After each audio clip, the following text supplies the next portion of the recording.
बिस्मिल्लाहिर्रहमानिर्रहीम।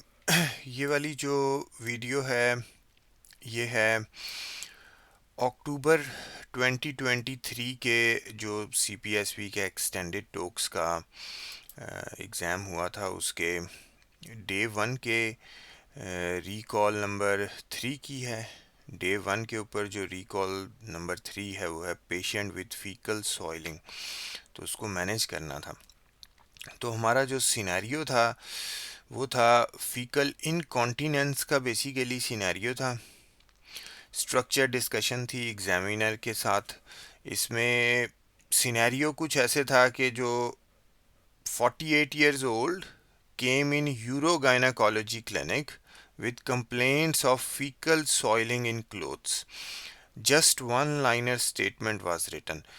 जिन कैंडिडेट ने मुझे ये सेंड किया था, मींस अकॉर्डिंग टू हर, कि सिर्फ एक लाइन की स्टेटमेंट थी और उसके बाद मींस क्वेश्चन था कि जी एग्जामिनर के साथ डिस्कस करें। तो एग्जामिनर ने फिर क्वेश्चंस पूछे थे जो हम आगे अपने स्टेशन में डिस्कस करते हैं। तो स्ट्रक्चर डिस्कशन बहरहाल ये हमारा स्टेशन था।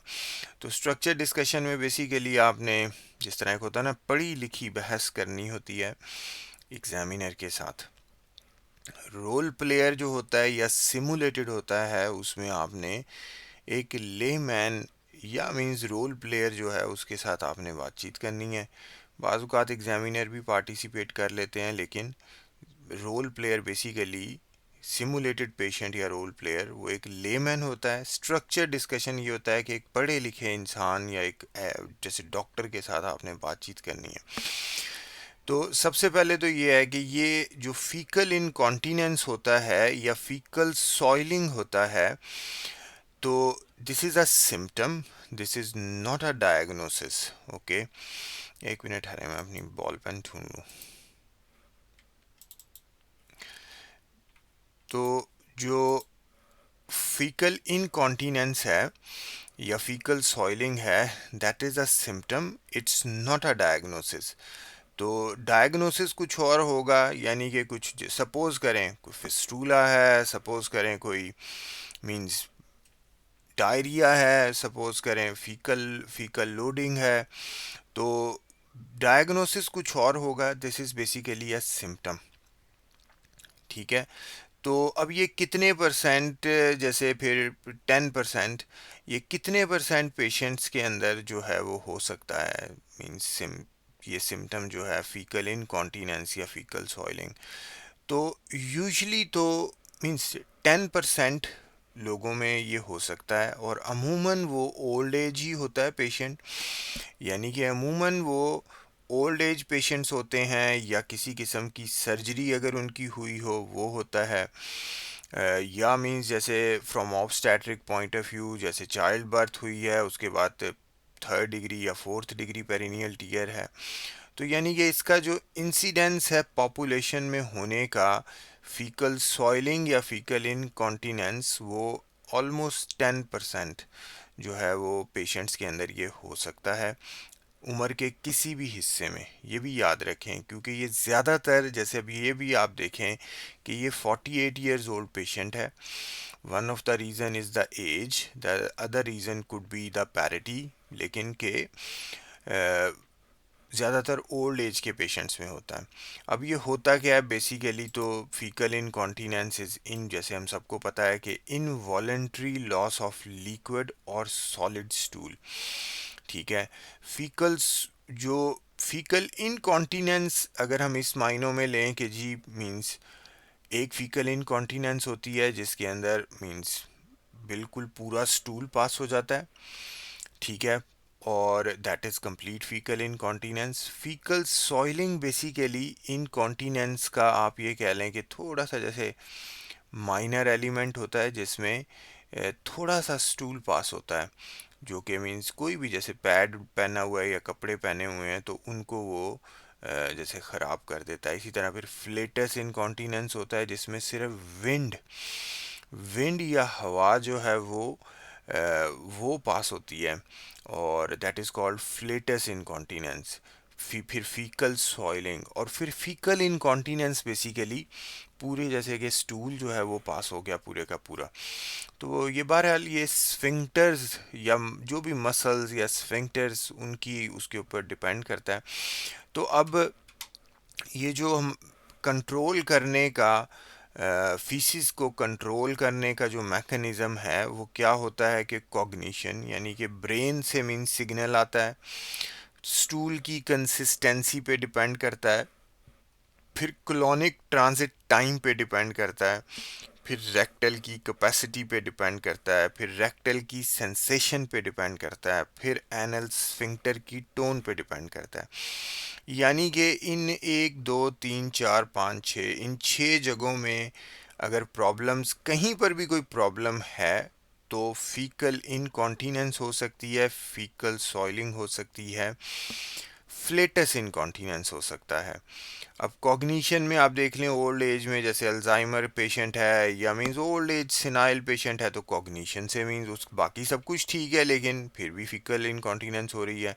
स्टूल की कंसिस्टेंसी लूज मोशन है, ठीक है, एक्सट्रीमली लूज मोशन है तो उससे देखें कुछ ना कुछ जैसे वो वॉशरूम जाने से पहले ही मींस जैसे कुछ ना कुछ इनकॉन्टीनेंस हो गया। क्लॉनिक ट्रांजिट टाइम है, जिस तरह वो क्या कहते हैं, ये जो गट की डिफरेंट सर्जरीज हैं जिस तरह वो करते हैं, गैस्ट्रिक स्लीव है, उसके बाद क्लोन की सर्जरीज हैं, कि अगर वो क्लोन की लेंथ ही कम कर दी जाए काट कर तो वो ट्रांजिट टाइम जो है उसका कम हो जाता है। मीन्स कि वो जो फीकल मैटर है उसको कम देर वो मींस इंटेस्टाइन के अंदर रहता है और वो फिर जिस तरह जल्दी से जल्दी पास होता है। इसी तरह रेक्टल कैपेसिटी किसी वजह से कम हो जाए तो वो जल्दी मींस पास हो जाता है, या कुछ ना कुछ स्टूल या फ्लेटस या फीकस जो है फीकल मैटर पास हो जाता है, रेक्टल सेंसेशन और फिर एनल सफिंक्टर।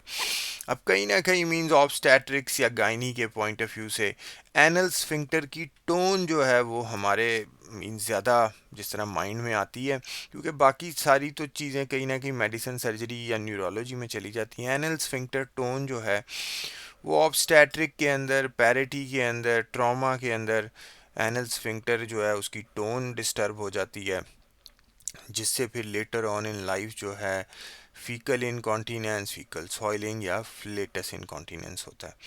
तो अब ये तो हमें एक मैकेनिज़्म, यानी कि ये इन छः जगहों में किसी भी जगह पर प्रॉब्लम हो तो फीकल इनकॉन्टीनेंस हो सकता है। इसलिए जब हमने पेशेंट से सवाल पूछने हैं हिस्ट्री, अगर वो कहते हैं जी टिपिकल, जैसे उन्होंने पूछा कि कौन से हिस्ट्री ओरिएंटेड क्वेश्चंस आप पूछना चाहेंगे, ठीक है, तो सबसे पहले जैसे एग्जामिनर का सबसे पहला सवाल था कि हिस्ट्री के अंदर कौन से इंपॉर्टेंट पॉइंट्स आप पूछना चाहेंगे। तो उसमें सबसे पहले तो जी नेचर ऑफ इनकॉन्टीनेंस, के वेदर वो फीकल सॉइलिंग है, फीकल इनकॉन्टीनेंस है या फ्लेटस इनकॉन्टीनेंस है, कब शुरू हुआ, कितने अरसे से है, ठीक है, duration, effect on quality of life के कितना, means definitely means nobody wants के फीकल इनकॉन्टीनेंस हो या फ्लेटस इनकॉन्टीनेंस हो, लेकिन बाज़ आपने ये देखना होता है कि कुछ पेशेंट ज़्यादा सेंसिटिव होते हैं मेंटल हेल्थ के पॉइंट ऑफ व्यू से। तो फिर इसी तरह फीकल इनकॉन्टीनेंस से स्किन स्किन जो मींस अराउंड एनल एरिया है उस पर रैश आना शुरू हो जाता है, अल्सर बनना शुरू हो जाते हैं, क्योंकि पुअर हाइजीन हर वक्त रहती है। तो कितना means quality of life patient की इफ़ेक्ट कर रही है, क्योंकि डिसीजन मेकिंग इस पे भी डिपेंड करती है। अगर कोई मेंटल हेल्थ सीवियरली डिस्टर्ब हो रही है तो फिर आप उसको फौरी तौर पर जैसे एग्रेसिव मैनेजमेंट की तरफ भी लेकर जाते हैं ताकि जल्दी जल्दी इसका मसला कुछ ना कुछ सॉल्व करें। अगर आप फील करते हैं कि पेशेंट जो है वो फिज़िकली या मेंटली जो है स्ट्रॉन्ग है तो आप फिर उसको कंजर्वेटिव मेजरमेंट से भी स्टार्ट कर सकते हैं। तो अब ये हो गया, सबसे पहले तो हम ये सवाल पूछेंगे, फिर मैं हिस्ट्री के अंदर पूछना चाहूँगा कि क्या पास्ट के अंदर हिस्ट्री ऑफ लूज स्टूल्स या डायरिया तो नहीं है। जैसे देखें ना, एक आईबीएस का पेशेंट है, आईबीएस का मसला चल रहा है उसका, history of perineal soreness, itching और pain, this will give me information के कोई, देखें मैं हमेशा यही क्यों सोचूं कि जी ज़रूर इसका कोई 3rd degree 4th degree tier हुआ है, ठीक है, गायनी के या ऑप्स के पॉइंट ऑफ व्यू से वो भी मैं सोचूंगा, लेकिन हो सकता है कोई एनल प्रॉब्लम हो उसको, और वो मेरे पास आ गई है बीइंग अ फीमेल, जिस तरह गायनाकोलॉजिस्ट समझकर मुझे, लेकिन मैं उसको फिर सर्जन के पास रेफर करूं, तो perianal soreness, itching, pain तो नहीं है, कोई पेरी एनल जिस तरह फिशर तो नहीं बना हुआ, हेमरॉइड्स तो नहीं है, फिस्टूला तो नहीं बन गया किसी और प्रॉब्लम की वजह से। History of specific drug intake, जैसे आप देखें कुछ एंटीबायोटिक्स होती हैं वो लूज मोशंस कॉज करती हैं, तो उससे हम पूछते हैं कि कोई दवाई तो नहीं ऐसे आप खा रहे।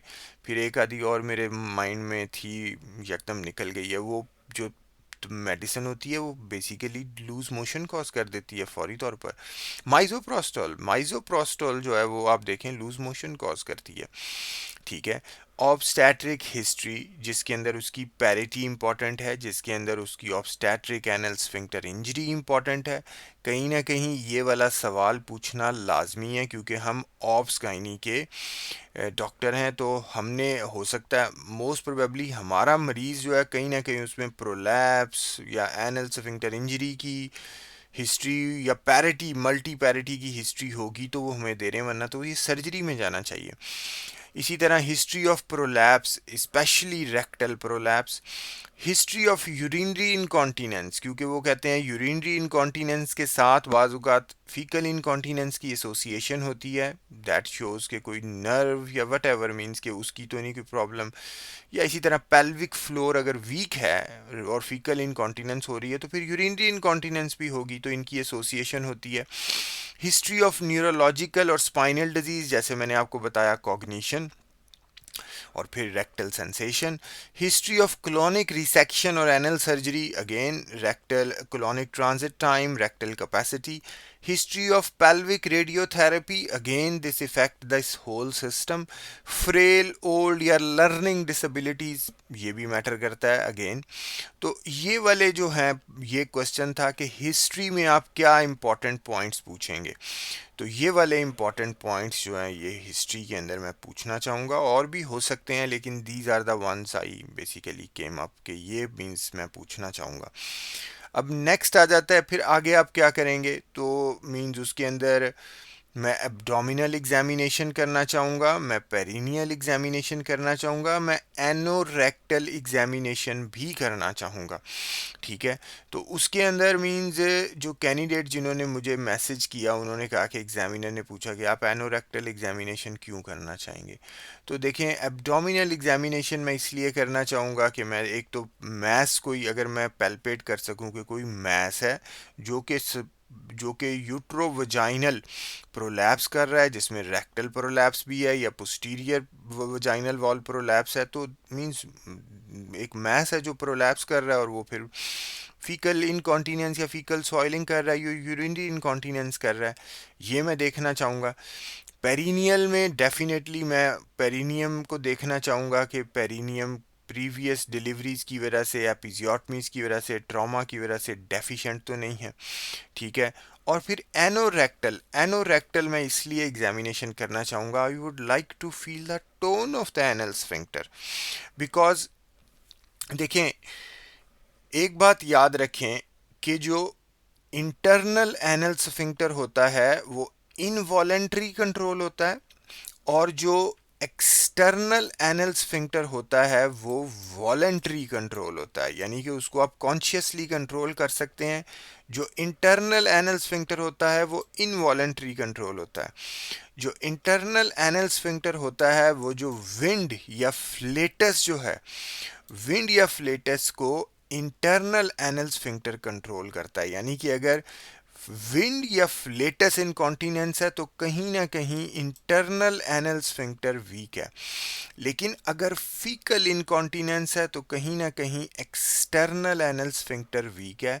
क्योंकि आप ये देखिए ना कि कोई भी डेफिनेटली फीसिस को पास नहीं करना चाहता, मीन्स वॉशरूम जाना चाहता है, फीसिस को वो इनवॉलेंट्री वो मीन्स इनकॉन्टीनेंस नहीं चाहता, तो वो स्क्वीज़ करने की कोशिश करते हैं एक्सटर्नल एनल स्फिंक्टर को, जो कि वॉलेंटरली होता है, ताकि वो रोक सकें और वो वॉशरूम मीन्स जा सकें और वहाँ पर वो स्टूल पास कर सकें। तो मैं एनल स्फिंक्टर की टोन फील करना चाहूँगा, क्योंकि अगर मुझे ये कहा जा रहा है कि फीकल सॉइलिंग हो रही है, फीकल इनकॉन्टीनेंस है, तो मैं देखना चाहूँगा कि एक्सटर्नल एनल स्फिंक्टर जो है स्पेशली उसकी टोन कैसी है। ज़रूरी नहीं है कि कोई ट्रॉमा हो, पैरिटी से प्रोलैप्स, प्रोलॉन्ग प्रोलैप्स है, या कोई और मींस एनल सर्जरी हुई है जिससे उसकी टोन जो है वो बहुत वीक हो गई है।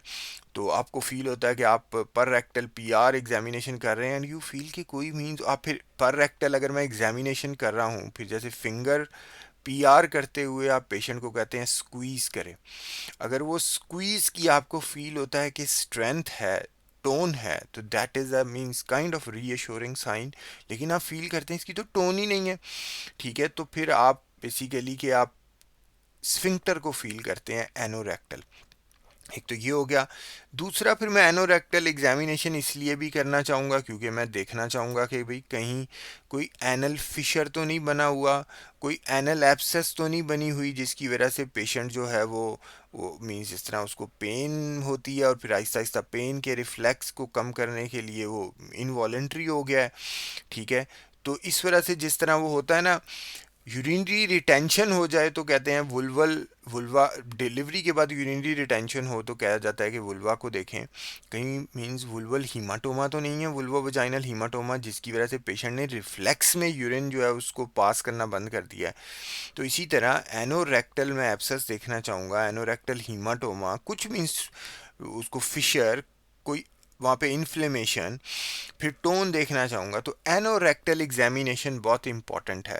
ये क्वेश्चन पूछा गया, अगला क्वेश्चन जब कैंडिडेट ने कहा कि मैं एनोरेक्टल एग्जामिनेशन करना चाहूँगी, तो एग्जामिनर का क्वेश्चन था why you want to do that, तो ये उसकी जस्टिफिकेशन है।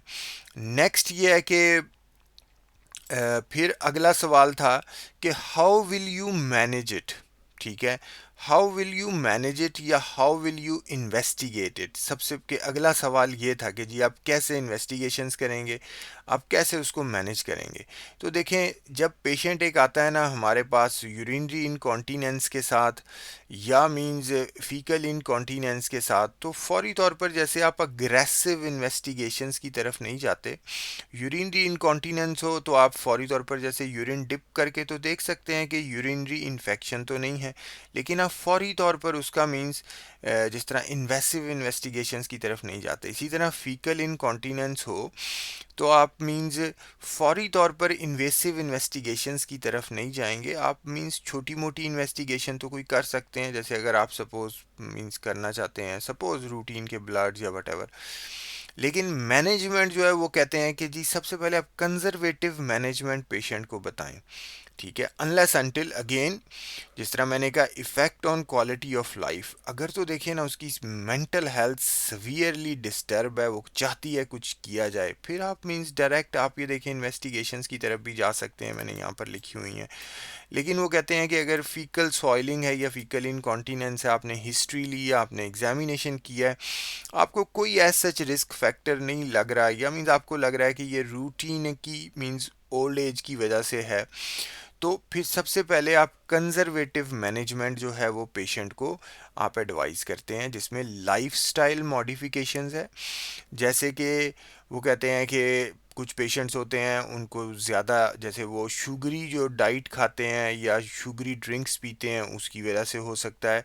लैक्चुलो कैफ़ीन, ये आप देखें कैफ़ीन बहुत ज़्यादा पीते हैं तो उसकी वजह से हो सकता है।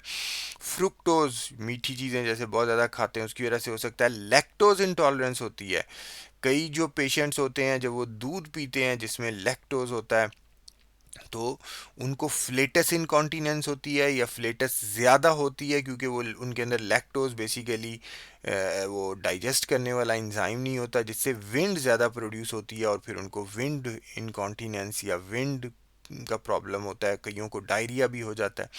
तो सबसे पहले तो लाइफस्टाइल मॉडिफिकेशंस करें जिसमें आप कट डाउन कर सकते हैं कैफ़ीन को, फ्रुक्टोज को, लैक्टोज को। फिर यह है कि बावल डायरी मेंटेन करें कि किस मौके पर सुबह के टाइम या जैसे दोपहर के टाइम कितनी दफ़ा वॉशरूम गए हैं, स्टूल्स कैसे थे, उनकी मीन्स फ्रीक्वेंसी, उनकी उनकी उनकी वो क्या होता है कंसिस्टेंसी कैसी थी। फिर इमोशनल और साइकोलॉजिकल सपोर्ट उसको दी जाए, जैसे उसको काउंसल किया जाए कि मीन्स कोई प्रॉब्लम जैसे सपोज करें कि कोई मींस ऑब्वियस इशू नहीं है, means this will become better या ये ठीक हो जाएगा, उसको जिस तरह होता है कि रीअश्योर किया जाए। फिर मेडिसिन अगर कोई देनी हो तो लोपेरामाइड, इमोडियम, कोडीन फॉस्फेट, ये मेडिसिन्स दी जा सकती हैं। ये बेसिकली तो कॉन्स्टिपेशन कॉज करती हैं, तो जब फीकल इनकॉन्टीनेंस है तो उसको उसका ऑपोजिट कॉन्स्टिपेशन आप कॉज करने की कोशिश करेंगे, ताकि उसको मीन्स फ्रीक्वेंसी कम हो जाए उसकी, और उसको जैसे उसका कंट्रोल थोड़ा बेटर हो। तो लोपेरामाइड, इमोडियम, कोडीन फॉस्फेट देते हैं। इसमें लोपेरामाइड का मैकेनिज्म ऑफ एक्शन क्या है? Loperamide is basically opioid receptor agonist. Opioid के जो रिसेप्टर्स होते हैं उनको जब एक्टिवेट किया जाता है तो कॉन्स्टिपेशन होती है। ठीक है, तो इस कॉन्स्टिपेशन को कॉज किया जाता है ताकि फीकल इनकॉन्टीनेंस को प्रिवेंट किया जा सके। तो ये मेरा मतलब है, कंजर्वेटिव मैनेजमेंट्स जो हैं वो आप कर सकते हैं पेशेंट की, इससे पहले कि आप किसी इन्वेसिव इन्वेस्टिगेशन की तरफ जाएं। फिर बिहेवियरल मॉडिफिकेशंस, जिसके अंदर मैंने अगेन आपको बताया कि फूड कौन सी लेनी है। फिर बिहेवियर मॉडिफिकेशंस में फिर ये भी होता है कि उनको बताया जाता है कि थोड़ा थोड़ा खाना खाएं, जो एब्जॉर्ब, लेकिन मल्टीपल टाइम्स खाएं, लेकिन थोड़ा खाना खा लें ताकि वो एब्जॉर्ब हो जाए। ज़्यादा अगर आप एक मौके पे खाना खा रहे हैं तो फिर उससे कम वो एब्जॉर्ब जितना होना है हो जाएगा, बाकी स्टूल बनेगा, तो वो स्टूल जो है फिर वो जिस तरह होता है फीकल इनकॉन्टीनेंस या फीकल सॉइलिंग करेगा। स्टूल अगर ज़्यादा बना हुआ है, तो अगर आप थोड़ा खाना खाएंगे और बार बार खा सकते हैं, जैसे less in quantity but more in frequency, तो बिहेवियरल मॉडिफिकेशंस की जा सकती हैं। ये कंजर्वेटिव मैनेजमेंट्स हैं। ठीक है, अब फिर स्पेशलाइज्ड, इसके साथ ही मींस आप पेशेंट को पेल्विक फ्लोर, जैसे हमें लगता है कि पैरिटी है, जैसे पेशेंट आई है, उसने भी डिलीवरी हुई है, उसके बाद कुछ अरसे बाद उसको फ्लेटस इनकॉन्टीनेंस है, फीकल इनकॉन्टीनेंस हो रही है, या उसको कोई इस तरह उसको ट्रॉमा था पेल्विक फ्लोर का, तो pelvic floor muscle training at the same time हम शुरू करा सकते हैं। बावल रीट्रेनिंग की, उसको बावल रीट्रेनिंग में यही होता है कि बावल हैबिट्स के बारे में उनको बताया जाता है कि मींस आप बावल हैबिट्स को किस तरह आप इम्प्रूव कर सकते हैं। और बिहेवियरल मॉडिफिकेशंस में फिर ये भी एक चीज़ होती है, मुझे याद आई, कि पेशेंट को ये भी गाइड किया जाता है, जिस तरह उनको मींस फैसिलिटेट किया जाता है, ये गाइड किया जाता है कि किस तरह जो है आप अपनी ज़िंदगी को डिवाइस कर सकते हैं, कि अगर आप जिस तरह बाहर कहीं निकलने लगे हैं, तो आप वो पहले बाहर निकलने से पहले वॉशरूम, घर में वॉशरूम में जाएं, जैसे आप जाएं स्टूल पास करें, फिर आप बाहर जाएं ताकि आपको बाहर कोई प्रॉब्लम ना हो। ठीक है, और फिर आप जब तक वापस आएंगे दोबारा घर में पास कर लें। फिर इसी तरह उनको ये बताया जाता है कि अगर आप कहीं बाहर ट्रैवल करने लगे हैं तो अपना जो रास्ता है उसको इस तरह रखें कि आपको रास्ते में फ्रीक्वेंट जो है टॉयलेट्स या वॉशरूम्स की अवेलेबिलिटी होती रहे, ताकि आपको आपको मींस पब्लिक में आपको एम्बैरेसमेंट ना हो और आप वॉशरूम जा सकें। तो इस तरह मींस ट्रेनिंग की जाती है, जिसमें बावल रीट्रेनिंग, बिहेवियर मॉडिफिकेशंस, फिर बायो फीडबैक नर्व स्टिमुलेशन, जिसमें ये पुडंडल नर्व या मींस और भी ये जो पेल्विक फ्लोर से रिलेटेड नर्व्स हैं इनकी स्टिमुलेशन से। फिर रेक्टल इरिगेशन मींस अगर बास पेशेंट्स होते हैं उसमें ये उनमें ये होता है कि उनमें स्टूल जो है वो फीकल स्टूल इम्पेक्शन या फीकल इम्पेक्शन हो जाती है, या स्टूल ओवरलोडिंग हो जाती है, जिससे थोड़ा थोड़ा स्टूल वो पास करते हैं, लेकिन क्योंकि पीछे मींस स्टूल बहुत ज़्यादा कलेक्ट हुआ होता है, उससे भी फीकल सॉइलिंग हो, ओल्ड एज में यूजली ऐसे होता है। तो फिर वो रेक्टल इरिगेशन के उसको रेक्टम को एक दफ़ा वॉश किया जाए। तो ये वाली चीज़ें भी आप कर सकते हैं, कंजर्वेटिव मैनेजमेंट्स के साथ आप ये वाली चीज़ें भी कर सकते हैं। ठीक है, अब कंजर्वेटिव मैनेजमेंट तो आप उसी टाइम स्टार्ट कर देते हैं, स्पेशलाइज्ड भी कर सकते हैं, लेकिन अब वो कहते हैं अगर कोई इन्वेस्टिगेशन, क्योंकि फिर अगला सवाल ये था कि इन्वेस्टिगेशंस कौन सी आप करवा सकते हैं फीकल इनकॉन्टीनेंस के लिए, आप कौन सी इन्वेस्टिगेशंस करवा सकते हैं। तो उसमें आप ये देखें कि सबसे पहले तो एंडो एनल देखें, अगेन ऑप्स एंड गाइनी के पॉइंट ऑफ व्यू से, कि endoanal ultrasound to see the integrity of external anal sphincter, internal anal sphincter, puborectalis muscle and anal mucosa, कि मैं ये देखना चाहूँगा, क्योंकि again I have told you कि मोस्ट प्रोबेबली जो हमारा पेशेंट आएगा उसमें दी जाएगी वो इसकी जनाब ऑब्स्टेट्रिक्स की हिस्ट्री में जो है 3rd डिग्री टीयर था, 4th डिग्री टीयर था, या जो है पैरिटी पैरा 5 है, तो कहीं ना कहीं हमारा जो पेशेंट होगा उसके अंदर इस तरह की हिस्ट्री दी जाएगी। तो फिर एंडो एनल अल्ट्रासाउंड मैं करवा सकता हूँ इंटेग्रिटी देखने के लिए। एनोरेक्टल मैनोमेट्री करवा सकता हूँ जिसके अंदर प्रेशर जो है वो to measure pressure of the anal sphincter muscles at rest and during squeezing. At rest जो है प्रेशर वो इंटरनल एनल स्फिंक्टर मेंटेन करता है क्योंकि वो इनवॉलेंट्री होता है। स्क्वीज करने पर pressure external anal sphincter maintain करता है क्योंकि वो वॉलेंटरीली होता है, वॉलेंटरीली कंट्रोल किया जा सकता है उसको। ठीक है, तो एनोरेक्टल मैनोमेट्री करवाई जा सकती है। ठीक है, सबसे कॉमन वैसे एंडो एनल अल्ट्रासाउंड है, फिर एनोरेक्टल मैनोमेट्री करवाई जा सकती है, और फिर एंड पर pudendal nerve terminal motor latency to measure delay in stimulation and contraction of pudendal nerve. क्योंकि ये जो पेरिनियम है जिसमें कहीं ना कहीं वजाइना के इर्द गिर्द या एनल के इर्द गिर्द ये जो मीन्स एरिया है, पुडेंडल नर्व और उसकी ब्रांचेस का बड़ा रोल है।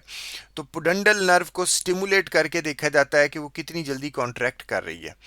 अगर तो वो देर से कॉन्ट्रैक्ट कर रही है इसका मतलब that will cause faecal incontinence या फीकल सॉइलिंग, कि डिले डिले अगर आपको मिल रहा है तो वो पुडेंडल नर्व की स्टिमुलेशन और कॉन्ट्रैक्शन में, तो that is the cause of faecal soiling. और पुडेंडल नर्व का डैमेज किसी भी वजह से हो सकता है, पैरिटी की वजह से, ट्रॉमा की वजह से, ओल्ड एज की वजह से, डायबिटीज़ के पेशेंट की वजह से जो न्यूरोपैथी हो जाती है उसकी वजह से। तो ये इन्वेस्टिगेशंस की जा सकती हैं, ये क्वेश्चंस था कैटेगोरिकली।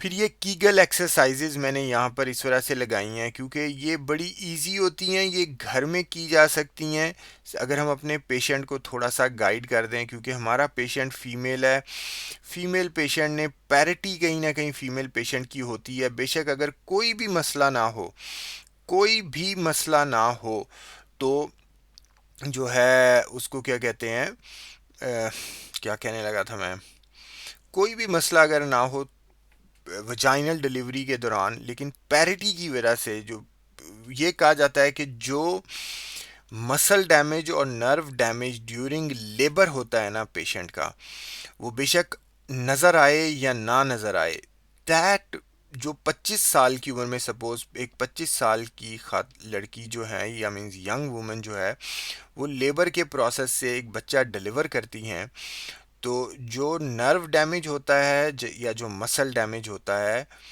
वो उसी टाइम पर हो जाता है, और वो लेटर ऑन 55 साल की उम्र में जो प्रोलैप्स है वो उस टाइम उस प्रोलैप्स को कॉज करता है। वो सिर्फ कहीं ना कहीं स्ट्रेंथ, यूथ की स्ट्रेंथ, हार्मोन्स की स्ट्रेंथ की वजह से वो मास्क रहता है। तो फिर ये जो कीगल एक्सरसाइजेज हैं ये हेल्प करती हैं उस मसल्स की स्ट्रेंथ बिल्ड करने में। आप ये देखें, start by tightening your pelvic floor muscles for 3 seconds, इस तरह जैसे आप इस तरह आप करेंगे, then relaxing for 3 second, this is one Kegel. और ये बैठे बैठे आप कर सकते हैं, आप ऑफिस में बैठे हैं, आप मीन्स घर में हैं, कहीं पर भी हैं, आप मीन्स ट्रैवल कर रहे हैं, 3 सेकेंड्स के लिए आपने अपने पेल्विक फ्लोर को स्क्वीज करना है और फिर आपने उसको होल्ड रखना है, फिर 3 सेकंड के लिए रिलैक्स करना है, फिर 3 सेकंड के लिए आपने अपने पेल्विक मसल को आपने मीन स्क्वीज करना है, फिर रिलैक्स करना है। Try to repeat this 10 times, this is called a set. और एक सेट मॉर्निंग में करें, एक सेट इवनिंग में करें।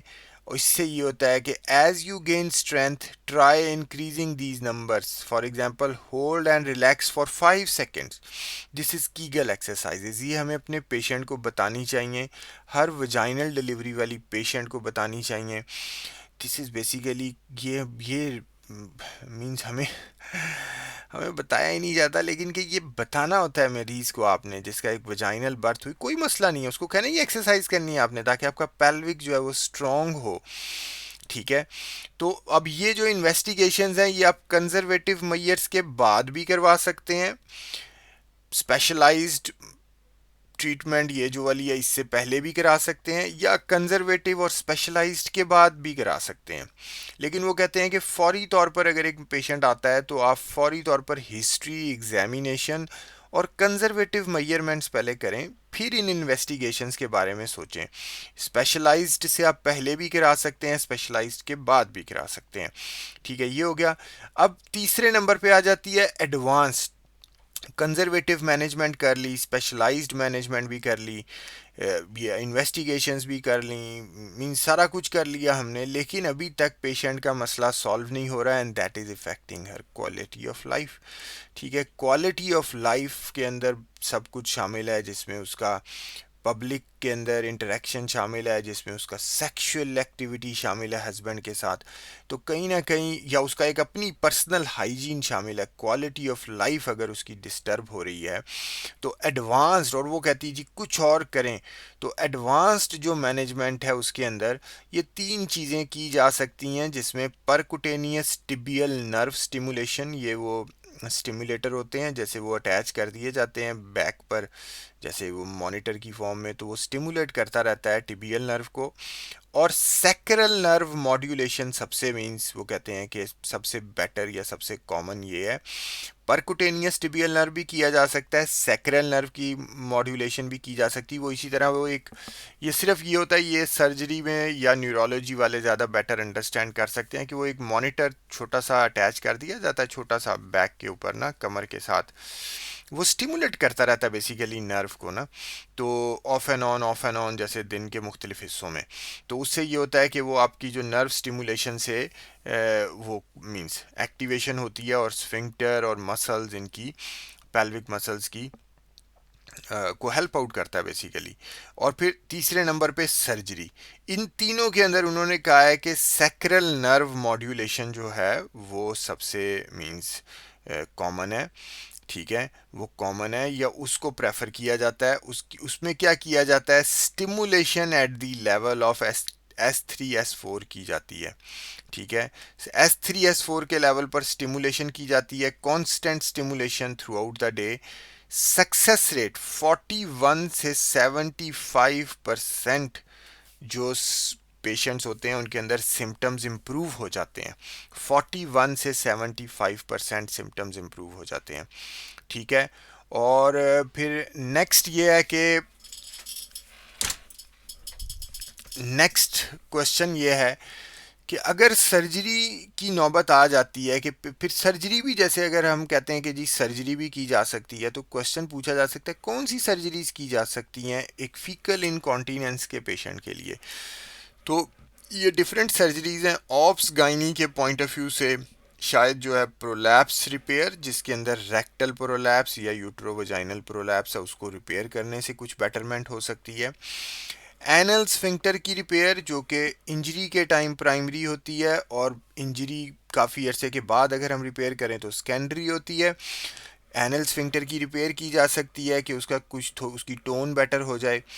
फिर bulking agent anal anal sphincter के अंदर, या anal mucosa, anal sphincter, anal mucosa, उसमें बल्किंग एजेंट जो कि जिस तरह यूरिथ्रल बल्किंग भी होती है, वो मीन इंजेक्ट किए जाते हैं कोलेजन और इस तरह, जो कि उसकी स्ट्रेंथ को बेसिकली, उसकी टोन को इंक्रीज करें। स्टिमुलेटेड ग्रेसिलोप्लास्टी, आर्टिफिशियल एनल स्फिंक्टर, और फिर इवेंचुअली के स्टोमा। ठीक है, कि ये फिर सर्जिकल ओरिएंटेड बातें हैं, मुझे इनके बारे में ज़्यादा इतनी इन्फॉर्मेशन नहीं है। तो ये मीन सर्जरी के अंदर ये हमारी ऑप्शंस हैं, ये भी क्वेश्चन पूछा गया। ठीक है, और फिर अगर आप इस पेशेंट को देखते हैं, आप उसको कुछ ना कुछ एडवाइस करते हैं, तो उन्होंने कहा फिर इसका फॉलो अप करना भी ज़रूरी होता है, जो कि 6 महीने के बाद हमें एटलीस्ट 6 महीने, जैसे ये भी जैसे हम कंजर्वेटिव या स्पेशलाइज्ड जिसमें पेल्विक फ्लोर मसल ट्रेनिंग शामिल है, ये तो फौरी तौर पे शुरू कर देते हैं ना आजकल। लाइफस्टाइल मॉडिफिकेशन और पेल्विक फ्लोर मसल ट्रेनिंग, ये तो फौरी तौर पे शुरू कर दी जाती है। ठीक है, तो उसके बाद ये मीन्स इन्वेस्टिगेशंस की बारी आती है, ये तो फौरी तौर पे शुरू कर दिया जाता है। तो ये 6 महीने कम से कम पेशेंट को कहें कि 6 महीने कम से कम इनको दे कंजर्वेटिव या स्पेशलाइज्ड को, इससे पहले कि हम एडवांस सोचना शुरू करें। तो 6 महीने का फॉलो अप जो है वो दिया जाता है। और फिर last but not the least, जिस पे हमारी सोसाइटी में तो इतना फोकस ही नहीं किया जाता, पेशेंट की एक मेंटल हेल्थ होती है। उसको भी जहन में रखना चाहिए। स्पेशली फीकल इनकॉन्टीनेंस है, फ्लेटस इनकॉन्टीनेंस है, this is a cause of public embarrassment, this is a cause of poor personal hygiene, this is a cause of means sexual intercourse के दौरान जैसे means this is basically patient is very emotionally means damaged. तो emotional support groups different किस्म के जो होते हैं, online होते हैं, ऑन साइट होते हैं, उनके मीन्स पेशेंट को उनका रेफरल दिया जाता है, पेशेंट को काउंसल किया जाता है, यानी कि पेशेंट को लूप में रखा जाता है कि मीन्स दूसरों की जैसे कहानियाँ। और वो इमोशनल सपोर्ट ग्रुप्स में बेसिकली यही होता है कि हाउ अदर पीपल डील, कि उन्होंने इस डिज़ीज़ को कैसे डील किया, कैसे स्ट्रेटजीज अपनाई। तो वो एक दूसरे की बेसिकली इमोशनल सपोर्ट के लिए उनका पेशेंट को गाइड किया जाता है। This is very important. अब एग्ज़ाम में क्वेश्चन पूछा गया कि ये जो हमारा सिनेरियो था, इसका क्वेश्चन ये पूछा गया कि हिस्ट्री के पॉइंट्स आप कौन से पूछेंगे, एग्जामिनेशन कौन सा करेंगे, फिर एनोरेक्टल एग्जामिनेशन की इम्पोर्टेंस क्या है, फिर पूछा गया कि कैसे मैनेज करेंगे, फिर इन्वेस्टिगेशंस कौन सी आप कर सकते हैं। फिर मैनेजमेंट में देखें, अगर मैं बताऊंगा तो मैं सबसे पहले तो कहूंगा कि जी मैं कंजर्वेटिव मैनेजमेंट्स करूंगा, अगर वो काम नहीं करती तो फिर मैं इन्वेस्टिगेशंस करूंगा। फिर मींस जिस तरह मैं स्पेशलाइज्ड में भी ये कंजर्वेटिव लिखा, तो ये मैंने pelvic floor muscle training specialized में है, क्योंकि कहीं ना कहीं ये स्पेशलाइज्ड होती है आपकी आपकी प्रॉब्लम से रिलेटेड। कंजर्वेटिव तो रूटीन की बात है ना, लेकिन लाइफस्टाइल मॉडिफिकेशंस और पेल्विक फ्लोर मसल ट्रेनिंग फौरी तौर पर शुरू करवा दी जाती है पेशेंट को ना, ठीक है। और फिर ये जिस तरह बिहेवियरल या लाइफस्टाइल, ये कैफीन, फ्रुक्टोज, लैक्टोज, ये सब भी गाइड किया जाता है। तो उसके बाद कि ये फौरी तौर पर आपने ये इन्वेस्टिगेशंस नहीं करानी होती, लेकिन एग्ज़ाम के पॉइंट ऑफ व्यू से वो पूछना चाहते थे, तो कहीं ना कहीं आप ये बताएंगे कि ये इन्वेस्टिगेशंस कराई जा सकती हैं।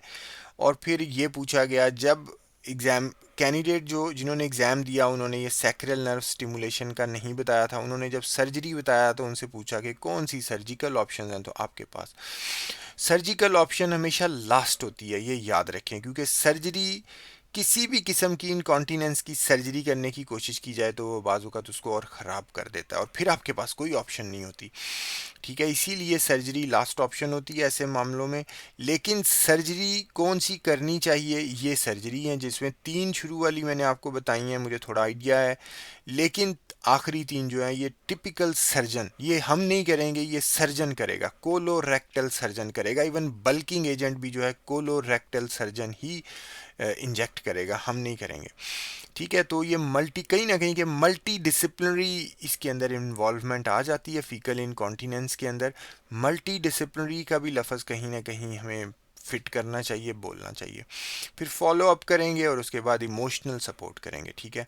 तो चलें, ये हमारा जो है ये स्टेशन है, ये डे 1 पर आया था, स्टेशन नंबर 3 स्ट्रक्चर डिस्कशन, इसको मैं अपलोड कर देता हूँ, ठीक है। चलें, थैंक यू, अल्लाह हाफिज़।